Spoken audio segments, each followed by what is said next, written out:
David, hello. How are you today? I'm well, Jason. Good to be with you. It's lovely to be with you, David. We're back for another episode of uh, Discovery CSI, David Hawkins' Discovery CSI, the show that you and I are doing every Friday at 1 p.m.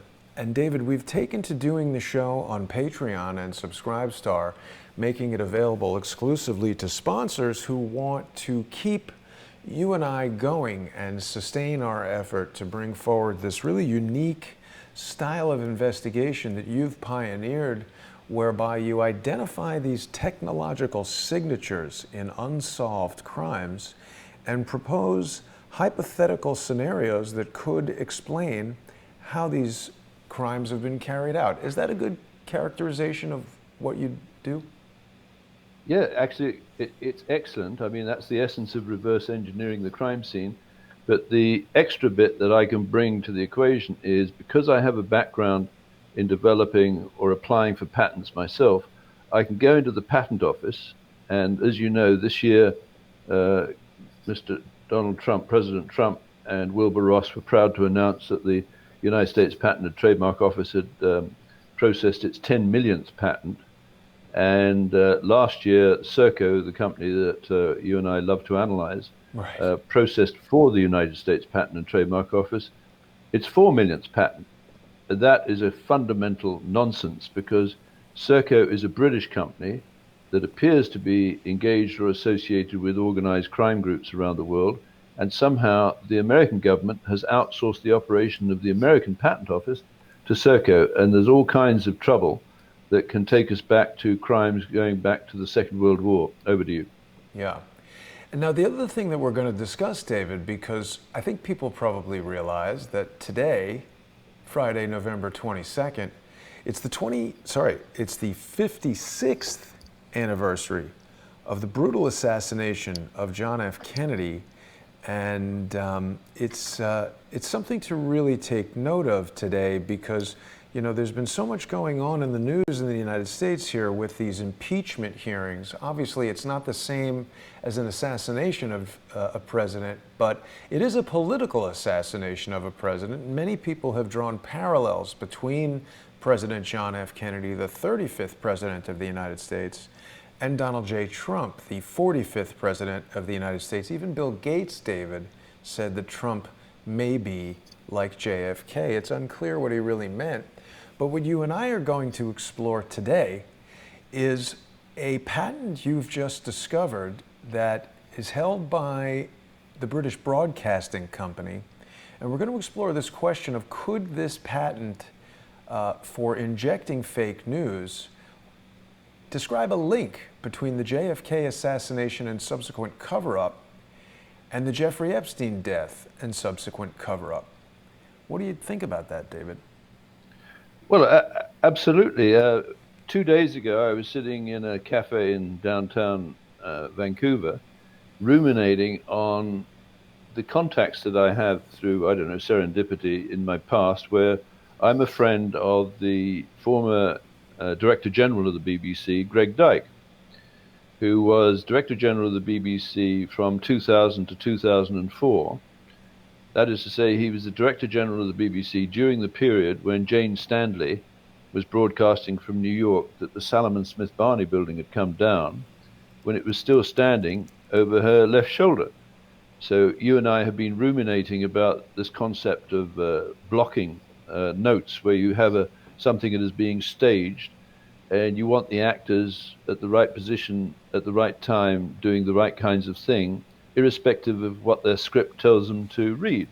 Well, I don't know if it's defamatory is the wrong word, but I've heard this term script kiddie applied to the people who read the scripts. And of course, I'm not saying they're unintelligent, but they have absolutely no job other than to read what is put in front of them. And then 2 days ago, I was talking and thinking about the BBC, etc., and Jane Stanley and so on. And I realized when I looked at this patent that this was the perfect place to inject fake news. So the patent, broadly speaking, it offers the newsreader a scrolling text that is slaved through voice control systems or voice recognition systems to the rate at which she or he is speaking. And this extraordinary invention by the British Broadcasting Corporation allows the script to be sped up or slowed down according to whether the newsreader is speeding up or slowing down. And if the newsreader stops, the script stops. So it's a very friendly, I guess, if that's the right word, opportunity to help the newsreaders read at the particular pace they're comfortable with. But of course, it has a glaring hole. I believe one of our people who follows us very closely, Mr. Swigert, describes himself as an ethical hacker. It strikes me that the text that is being read by the newsreader is a great opportunity to do an ethical hack or maybe an unethical hack. I mean, whether Mr. Swigert has the skill sets to make sure that what is being inserted to be read is reliable and it's not a piece of artificial reality news. The point is, with that technology applied as a patent by the BBC on the 3rd of August of 1998, 4 days before my birthday. It's interesting because what the BBC can do with this, or the people associated with the BBC like Serco, they can inject fake news while the newsreader is reading it live, associated with events that presumably she or he believes to be true out there in the real world. A signal can be sent, and interesting in the terminology of the patent, they talk about TV signals. A signal could be sent, for example, to a demolition crew to bring down building number 7. So the staggering thing, and this may be a pivotal incident if we combine that with understanding of how this patent works. This may explain why Jane Stanley from New York said the Salomon Smith Barney, she didn't use the term building number 7, incidentally. Right. The Salomon Smith Barney building has come down and it's still standing. But 20 minutes later, and I believe you were in the vicinity of that building just before it was demolished. Is that correct? Well, what happened was I was in this apartment when the whole incident unfolded. And around maybe 11 a.m., after both towers had collapsed, I was in shock, obviously, like everyone else in New York City, and I just began wandering around the city, and it was a really staggering moment in time because as I walked past my office at that time, there were restaurants and things. There were people outside just having lunch at restaurants, which I could not believe, acting like nothing was going on. And I just walked all the way downtown. It takes a little bit of time to walk from here to the World Trade Center. And I was just sort of evaluating the whole city on the way down there. And when I arrived, I was standing very close to Building 7. There were a lot of construction workers and iron workers who were there who, wanted to go in there and operate heavy machinery to like rescue people from the rubble. Nobody really had a good understanding of exactly what was going on. And I just sort of stood there and the police were kind of corralling everybody and eventually just told us all to leave because they said the building could collapse and that we were just going to be more casualties unless we got out of there. And they asked me if I was a doctor or an EMT, and some people who were there went off with the police to, I guess, a triage area or something. But it just came down to if you're not a cop, a doctor, or a construction worker, they didn't want anything to do with you. They did take the guys from the iron workers union and pipe fitters and iron workers and guys like this, and they, I don't know what they did. They just said, you guys stand over here, and Jason and all the people who are not doctors or iron workers, get the hell out of here and go home. Well, you've got the picture of Jane Stanley. Sorry, David. They had someone who was making a list of names, and I gave them my name, and they said they'd contact us if they needed any help. I think they were doing that to appease everybody. Well, there is a more sinister motive. They may have taken the names of a lot of witnesses because some of those witnesses might have needed to have been silenced afterwards. Right. Because of their ability to describe what they say or what they saw from a professional point of view, like a firefighter. But let me just come back to this image of Jane Stanley. I believe that she was looking into this apparatus and system that was patented by the British Broadcasting Corporation in a patent application of, the application I think was dated the 3rd of August 1998, 4 days before the attack on the East African embassies. where a lot of people died, right?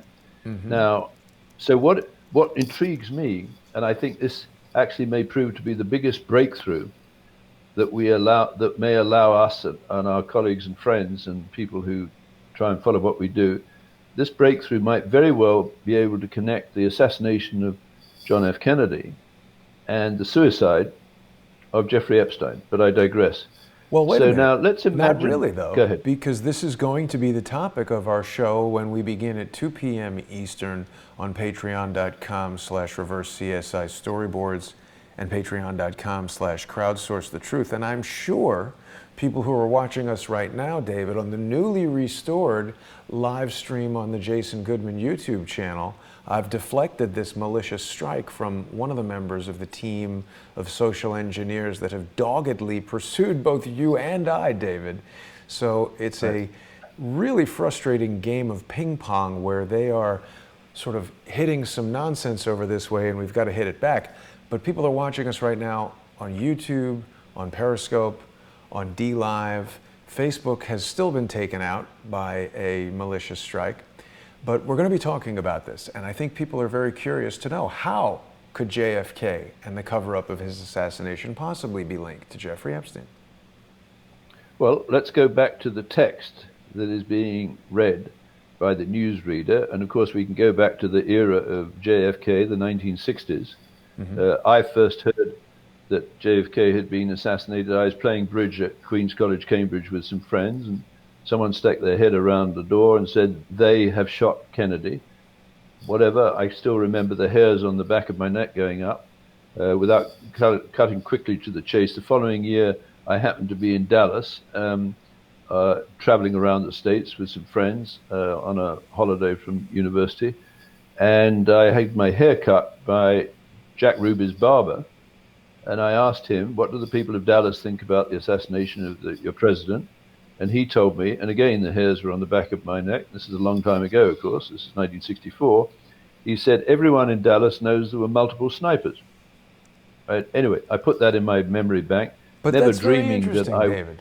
That's very interesting. Yes, And I want to offer this possibility because, you know, when I speak to people like Larry Nichols, and we spoke to a woman from Arkansas who had a lot of information about these boys who died on the track, everybody in Arkansas has a lot of information about what the Clintons have done forever. But yet, somehow, they're able to contain this knowledge. They're able to kind of reduce the credibility of the people who are testifying to these facts and giving accounts, to the extent that the fake news that's injected becomes the artificial reality that the rest of the country and the rest of the world accepts. Isn't that right?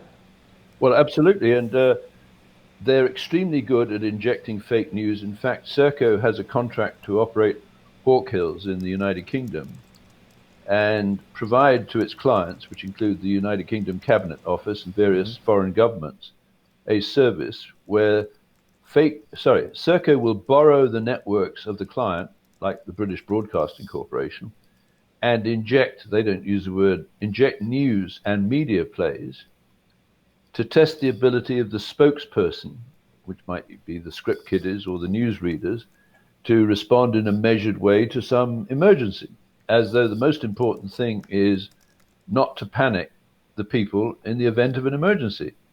Whereas my position is, well, you better know what the cause of the emergency and the events and the fatalities is, because if all you're doing is keeping the people calm or misled or diverted down blind channels, they are going to be empowered and they're going to hit you again and again and again. And the situation, the Five Eyes countries, which are bound together from, I guess, from World War II, with the technology by which they share information, the situation now prevails where the Five Eyes countries have been infiltrated, I estimate, by a group of people associated with virtual private network technology developed primarily in the UK, associated with the precision clock at the National Physical Laboratory.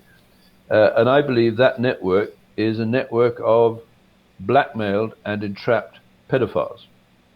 1 million at least, right? Whoa. And those are the people that I believe are deployed wittingly or unwittingly, willingly or unwittingly, through this technology to make sure that the fake news wins the day. And what you and I can do now, I think, with our expertise, is we can look at, for example, the backstory, the backstory to the script that was written for Jane Stanley in New York and written for the people who were generating the news stories at the assassination of JFK and the alleged suicide of Jeffrey Epstein, and say, do these events or do these scenes, do they carry a signature of being staged or blocked? Now, you can jump in here and tell me if I've got the terminology right. My understanding of blocking by a director on the stage, a conventional stage, is he unitizes the whole play, if you will, it might be a 3-act play, into blocks, and he brings in a block of actors and coaches the actors as they speak their scripts with what their body movement should be. So certain actors should be at upper left, others down right, etc., and they make their exits and they have their gestures. And these are blocking notes that are scribbled onto the actor's script. So the actors learn what particular maneuver they're supposed to go through as they speak their lines. And I hear that that's supposed to be done in pencil, because quite often the maneuvers up on the stage are changed by the director when he sees certain sight lines being shut down and certain opened up. Now, what intrigues me with your collage at the beginning of this show is the picture of Jack Ruby going through a crowd which seems to open up, and I'm not an expert in this, but isn't that a beautiful camera shot of what is known, I believe, in the trade as the money shot? There is Jack Ruby, stage right? Lee Harvey Oswald center stage. You can see the gun, you can see the hand.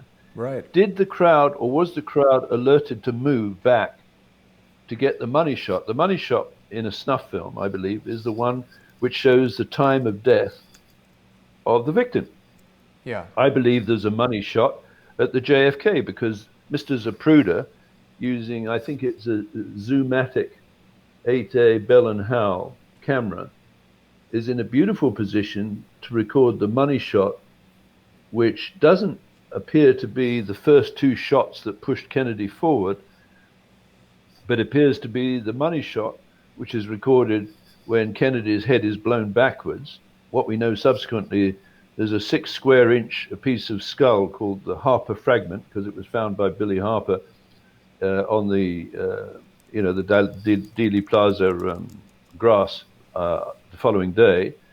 But from a point of view of conservation of energy, matter, space, and time, Kennedy's head goes backwards. So, folks, he's hit from the front, right? And it's not a question of who hit him. It's a question of it couldn't have been just Lee Harvey Oswald up in the book depository, right? So again, what I think, there's various teams being brought into position at these crime scenes, and they have a very specific function or a unit from the director's point of view, and none of those teams know what the other's doing. If I hop around now to, for example, the people who tracked the movement of not the cortege, but the cars carrying Kennedy's body. Yeah, there you have it. There is a group of people. There's a camera in position, and the director knows where the camera is. And if you watch it, you can see that Kennedy is hit. He's pushed forward, right? James E. Files, right or wrong, says that when he was on the grassy knoll, he aimed at Kennedy's temple, but as he pulled the trigger, the sniper behind, pushed Kennedy forward. So Files actually hit just to the right of Kennedy's eye in the temple and blew his head backwards. So what I think that you and I can do, you have a background in Hollywood, etc., that you can see, or I can see, or the two of us can see, where are the invisible blocking notes or digital links in more modern times that would tell the various actors what they're supposed to be doing at any moment at the crime scene.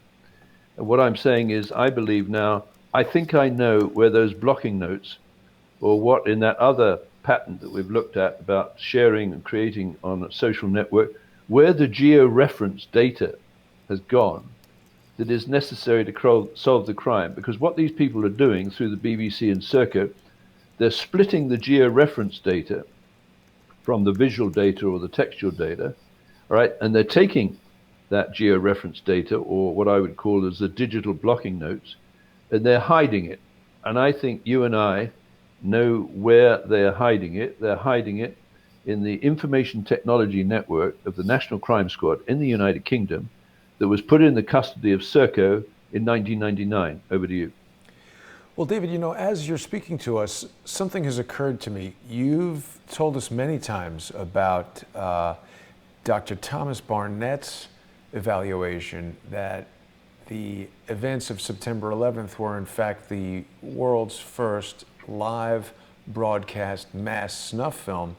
And it causes me to wonder if the wanton murder of very likely innocent Lee Harvey Oswald was the first live broadcast snuff film, period. It wasn't a mass casualty event, but this is a video image that we're looking at, not a filmed image. And I do believe they had the ability to broadcast live in 1963 with the Telstar satellite that you've told us about previously. So as far as I'm aware, this is the first time anyone would have observed a murder live as it occurred on television. And again, we're living in a time where the general public knows that this occurred, and a lot of things are much different in 2019 than they were in 1963. I think it's pretty widely held belief that the murder of John F. Kennedy was sort of the loss of innocence of the United States, the transition from the wholesome 1950s to the tumultuous 1960s. But that shooting of Lee Harvey Oswald, in many regards, had the same effect, because remember, people in 1963 had not seen the Zapruder film. It wasn't shown until Geraldo Rivera broadcast it on Good Night, I think it was called Good Night America, where they showed the film for the first time, and it was my friend Robert Groden and Dick Gregory were the guests on Good Night America. It was the first time that it was seen in 1975, 12 years later. So there was a lot of mystery surrounding the JFK assassination in terms of the images released. There was a high degree of control over that. And this shooting of Lee Harvey Oswald, seeing it live on television, really would have shocked the senses of people who had never seen anything like that before. Well, let's go back to maybe the first live broadcast of the assassination of a president in history, because the day or 2 days before, JFK was filmed by Zapruder, right, using a Bell and Howell camera. And let me just point out that the vice president of research of Bell and Howell at that day was Peter G. Peterson. Right. Now, Peter G. Peterson went on to become the chairman of the Blackstone Private Equity Group. Whoa, I didn't know that. Well, I did, and I've written to him. Peter G. Peterson was also the president of, the American, anyway, I forget the precise title. However, going back to Peterson, Blackstone Private Equity Group bought the mortgage on building number 7 from the Teachers Pension Fund, TIAA CREF, in October of 2000, right? During the 2000 into 2001, when the building was, they changed the insurance policy, right? They executed what I would describe as a catastrophe bond that doubled their money if the building was pulled. Peter G. Peterson was, I believe, the chairman of the Council on Foreign Relations. What? And I wrote to him, when I was with Able Danger, and I said, can you assure us that the building number 7 was not collapsed as part of an insurance fraud that profited the Blackstone Private Equity Group? And you know what? Apparently, I think 3 weeks later, he resigned his position at the Council on Foreign Relations. Wow. Now, Peter G. Peterson, you and I have talked about that. And this is the beauty of the kind of analysis we do, where we can look at the staging of a murder or a mass casualty event, or the possibility of staging where the various actors have got their scripts, and off scene or online, perhaps deeply encrypted, the blocking notes associated with the script are denied us. That is to say, they're being withheld from us. David, I'm sorry to interrupt you, but I'm sure you know this. He was educated at Northwestern University and the University of Chicago Booth School of Business, where Bernardine Dorn and Bill Ayers are on faculty, the founders of the Weather Underground. David, how are all these people connected? Well, I'm just trying to explain. There is a virtual private network that I believe, with the technology available at the time, was created after the Second World War by the kinds of people, for example, that worked with the Long Range Desert Group, where David Sterling put these people, highly skilled, expert in unarmed combat, excellent marksmen, behind enemy lines. And Rommel in North Africa said, man for man, this was the most dangerous group that we had to deal with, because what these people were doing, they were very good at going and blowing up the fuel supplies that basically Rommel ran out of fuel. Anyway, backing up. So Peter G. Peterson might have had a vested interest in concealing the role of the Zapruder camera in getting one of the money shots. I think there are several, some transmitted in real time, possibly through Telstar. I think Peter G. Peterson, in his role as Vice President of Research at Bell and Howell, knew that there were people who were storing what I call the georeference data that would allow, maybe we have to wait to the present time, people like you and I, eventually to say, where the hell is the georeference data or the blocking notes data of the kind that Bill Binney would have recognized in his development of Thin Thread, where you don't need to know the content, but by watching the traffic, the movement of the actors, where they stand, at what point they speak their lines, we might be able to solve crimes that have remained unsolved up to the present. And if I talk about Peter G. Peterson, I think he knew that in Bell and Howell, or the chairman of Bell and Howell was the father of Valerie Percy. In Bell and Howell, there were people who would have known that his role at Bell and Howell would be to provide the cameras or the technology that allowed you to get a money shot of the assassination of JFK. So now we have, is it Valerie Percy? I'm apologizing, my memory is getting a little faded. In 1968, this woman was beaten, bludgeoned, and stabbed to death.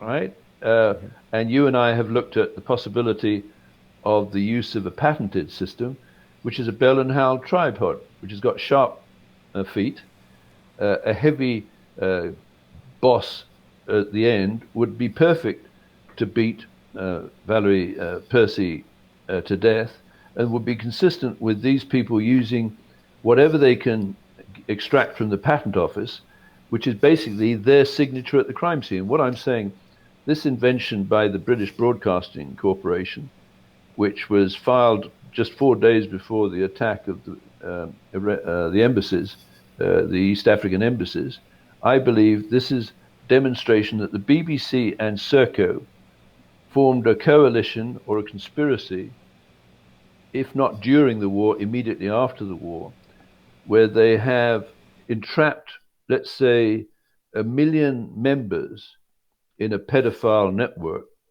And for whatever the context that they did this, there are images of these people abusing children that are in the archives at the National Crime Squad that could be trotted out, so that if someone needs to be told, all right, you've got to take down Jason Goodman or David Hawkins, they trot out obediently. And in a sense, they're nothing more than script kiddies. They pump out some fake news and they sit back and they watch you, ducking and weaving around the legal system to try and keep your program going. They started after me, but I think I look at these and I see these people are in communication through a virtual private network or a social network of the type described in that patent, which talks about the creation and sharing of content on social networks. And when you dig into it, you find out this term, extraordinary term, artificial reality messaging and geo-reference data. Well, artificial reality messaging, by my book, Jason, is fake news, Right. QED. Yeah, it's true, David. You're saying so many things that are so interesting, and it's always the way that you and I have a conversation before the show where we kick around a few ideas about what the show is going to be about, and then we're like a jazz duo in that we just start riffing and go off in directions that I would have never imagined. You've spoken to us in the past about this murder of Valerie Percy, but I'm not sure that I appreciated at the time that you brought it up that Peter G. Peterson was the CEO of Bell and Howell from 1963 to 1971. That means he would have ready access to cameras and equipment of all kind. And of course, that doesn't link him to Abraham Zapruder, but it's a remarkable coincidence. And his connections to the Council on Foreign Relations, I mean, the facts and details that you're sharing with us about this guy is so suspicious and so sinister. It really is remarkable. It's also noteworthy that he was the United States Secretary of Commerce, just like Wilbur Ross, from 1972 to 1973. And he left his position, according to Wikipedia, at Bell and Howell in 1971, 4 years prior to Robert Groden releasing the Zapruder film. Now, I've spoken to Groden about how he gained access to the Zapruder film, and I do believe he was somewhat evasive about that. I think he was working for CBS or Time Magazine. I don't remember exactly how Robert Groden got access to the film.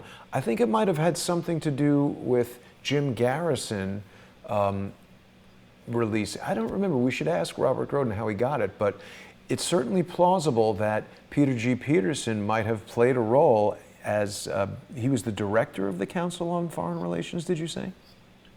Or chair, or president, or whatever it is. Anyway, a very senior position.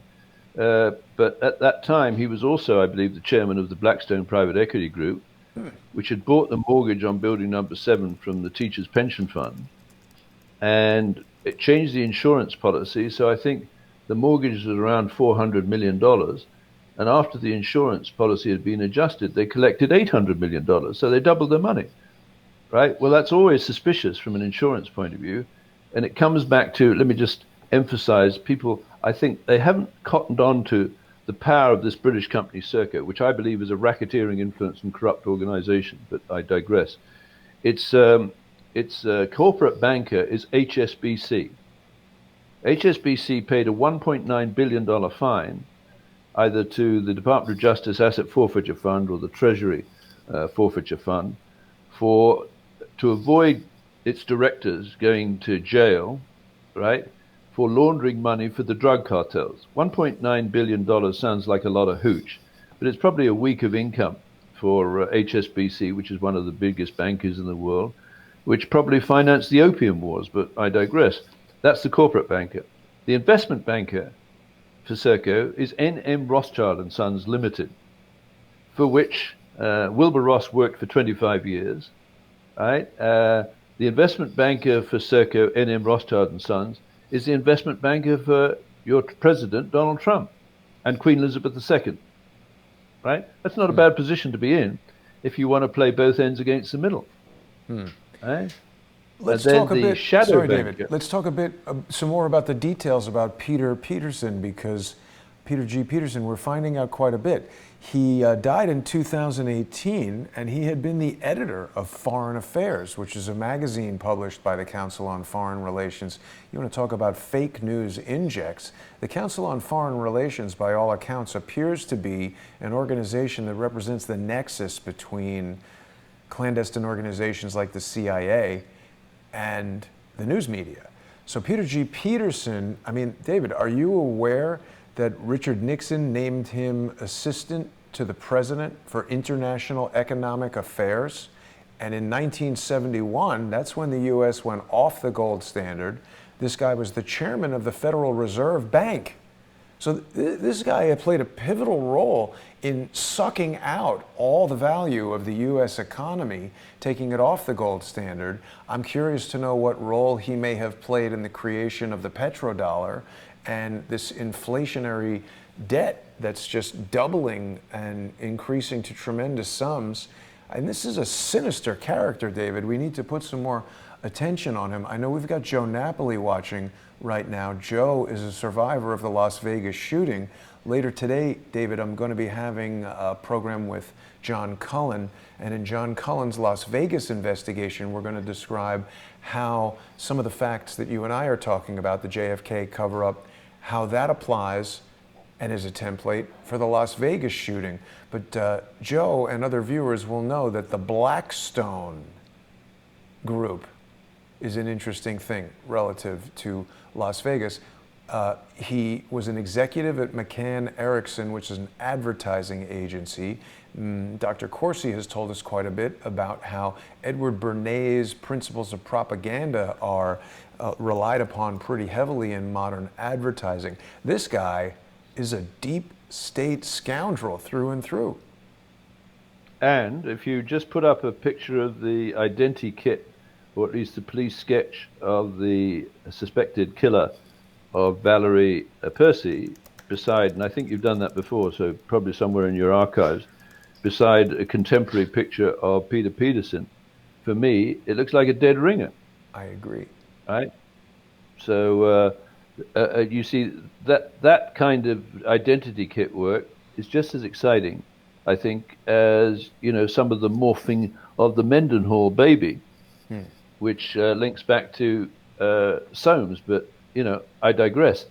The intriguing thing about this is, my allegation is that the BBC and Serco, which used to be called RCAGB 1929, which played a key role in the transfer of patented technology in the Tizard mission to the Washington in September of 1940, where technologies such as the proximity fuse was transferred to the American production capability, because the British factories were getting bombed by the Luftwaffe. So there are images of the proximity fuse with RCA stamped on it, and they made, yeah, I mean, look at that. I mean, the nose, just tell me, is so aren't similar. those two guys? This So Peter bulbous G. nose. Peterson murdered Valerie Percy. Period. Look at the hairline. I'm glad you just said that, David, because you know you can't defame a dead person. So say that all you want. Peter G. Peterson, the man who supplied the Zapruder camera to get a money shot of the assassination of JFK, my allegation is he murdered Valerie Percy using a Bell and Howell tripod with sharp spikes to put her in holes in her belly, and the boss, the heavy boss, to smash her skull in. Now, All David, right? let me share So something with you from the chat, because we've got a viewer who's been with us for some time who goes by Sharp as Attack, who alleges that Mendenhall's baby is a fable you created. I don't want to take us off on a tangent, but we'll be addressing that at 2 p.m. when the show begins on patreon.com/reverse-CSI storyboards, patreon.com/crowdsourcethetruth, and subscribestar.com/crowdsourcethetruth. People who caught the episode earlier this week with the Bishop Larry Gators, Bishop Gators went into great detail about a slave owner tactic called buck breaking. And I will tell Sharp as Attack and anyone else who is operating under a false name, Sharp as Attack looked into it himself, but he's incorrect. It's not something that David made up. And every time someone challenges David's assertion, we go and find more information that strengthens the allegation. We'll be talking about it in detail on Patreon and Subscribestar in just about 20 minutes. And actually, David, this conversation has been so engrossing that it's gotten away from me. We only have a few more minutes here to finish up this show on YouTube and Periscope and DLive and all the platforms that we haven't been maliciously struck from. But let's, we haven't addressed too much the link to the Jeffrey Epstein murder cover-up. Do we want to or alleged Yeah. murder cover-up. Should we talk about that for a moment? Absolutely. So, what I look for, with your help, because you have that background in the theatre, incidentally, I was an actor in the local community theatre a couple of times.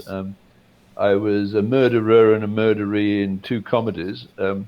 I once was rather proud because I had good timing, and a woman brought a curtain call, a rose, up to the stage. So, apparently, at my peak, I amused people, but that's kind of by the by. But I remember distinctly being positioned on the stage by the director, a very nice gentleman. I think he's passed away now. And it always intrigued me about what's the difference between someone who's funny and someone who's not. And I did believe it's a question of timing. Now, I don't have very good memory, and I'm digressing. But let's look at the timing of the apparent suicide of Jeffrey Epstein. Let's just take the timeline. The guy's in jail, right? And allegedly, about, I think, 6 weeks, I can't remember exactly, he's found unconscious on the floor of the cell because it's alleged he tried to commit suicide once before. So apparently they put him on a suicide watch.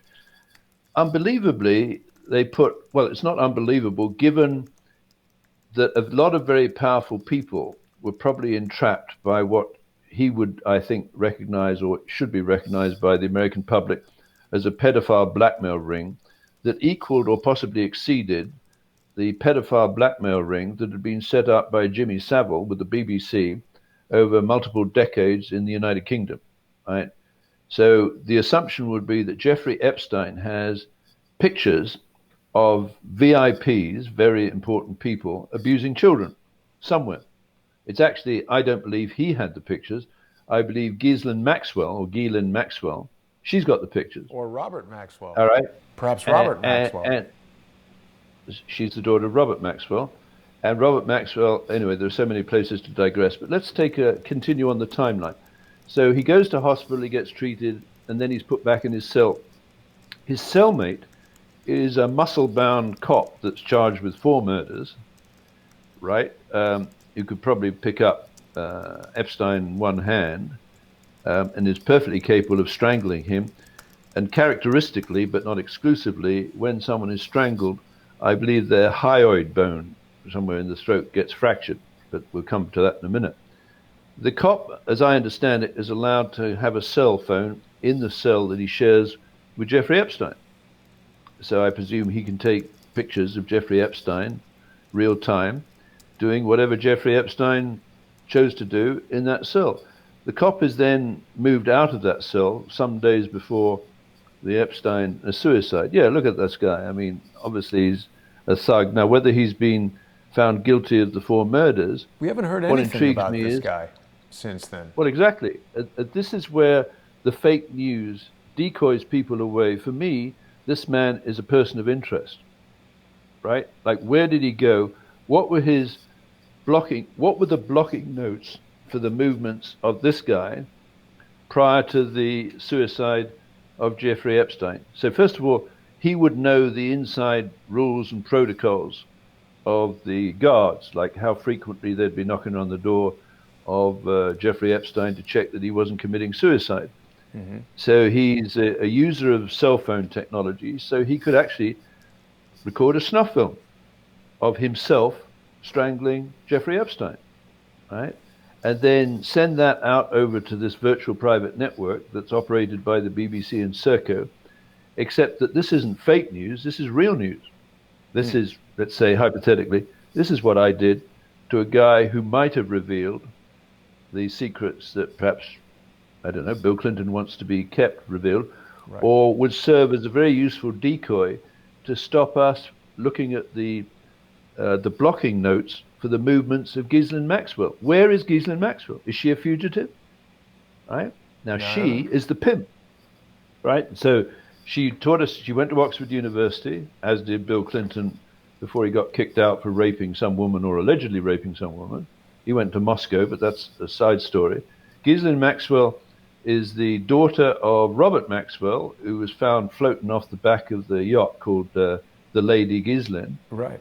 Right? She goes to New York in 1991, and apparently starts pimping for the pedophile entrapment network run by the British intelligence services, and collecting material that would one day, I allege, be useful to blackmail people like Bill Clinton or even Hillary Clinton.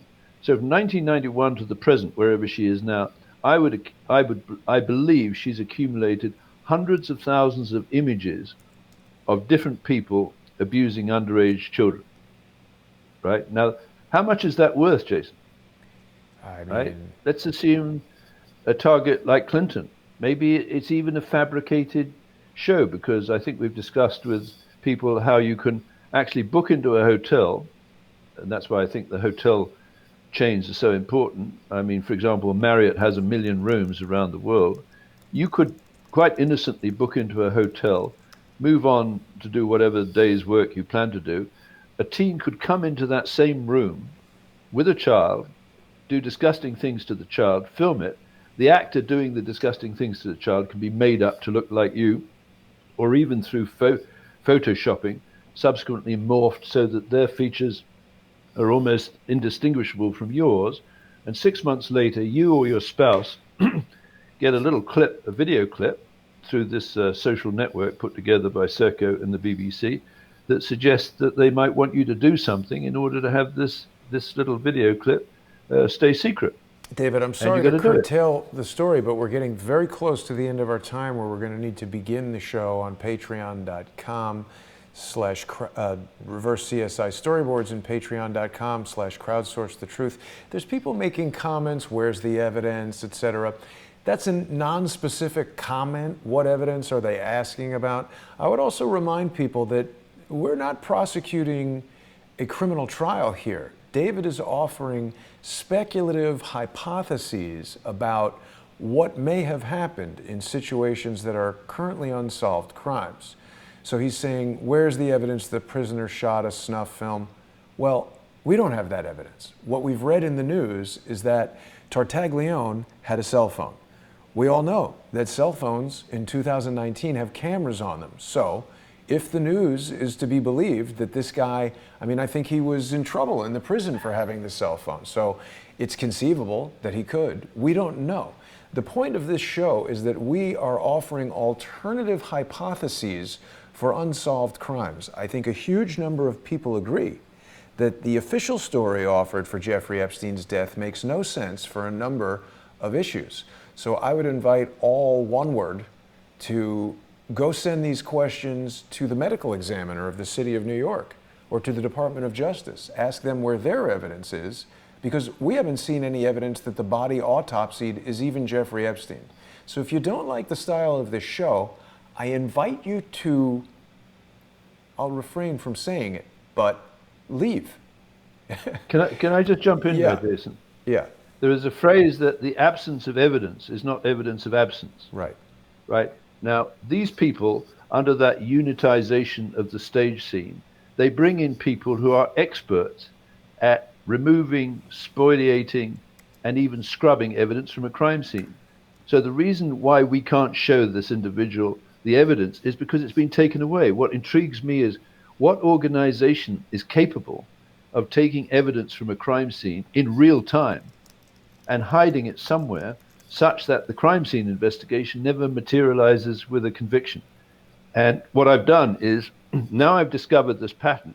Serco, which runs unbelievably, the United States Patent and Trademark Office, and maybe the person who's just making that note, how about the evidence that Serco, the British company, right, is operating if you're American, United States Patent and Trademark Office, where it can find patents such as the one I've just described that clipped together can explain the absence of evidence at the crime scene. Yeah. So what David, I'm we've got to wrap is, up the show. We're going to have to continue this on Patreon, but here's a new policy I'm going to offer. Anyone who wants to seriously challenge a hypothesis that David brings must do it with a real name. No, I'm not fighting free speech. I'm defending David's right to face his accuser. So if social engineers want to create accounts with obviously not real names and ask stupid questions which I have answered, they're going to get blocked. If you want to make a serious challenge to an allegation, get in here with a real name, email us, show your face. David and I are operating under our real names, broadcasting our faces, our addresses, our location. We're not going to take abusive, idiotic comments from people with sock puppet accounts. You've got your right to privacy. You've got your right to free speech. But if you want to challenge an allegation here, you've got to do it head on. We're not going to address these type of stupid comments from stupid people. And with that, David, I'm going to invite people who do appreciate the process that you are involved in here, this speculation about what may have happened in crimes where the official stories obviously make no sense. We invite those viewers to join us on patreon.com/reverse-CSI storyboards, patreon.com/crowdsourcethetruth, and subscribestar.com/crowdsourcethetruth, where we'll be beginning in just 9 minutes. David, I'll see you there. Thank you, Jason. I enjoyed the show. Likewise.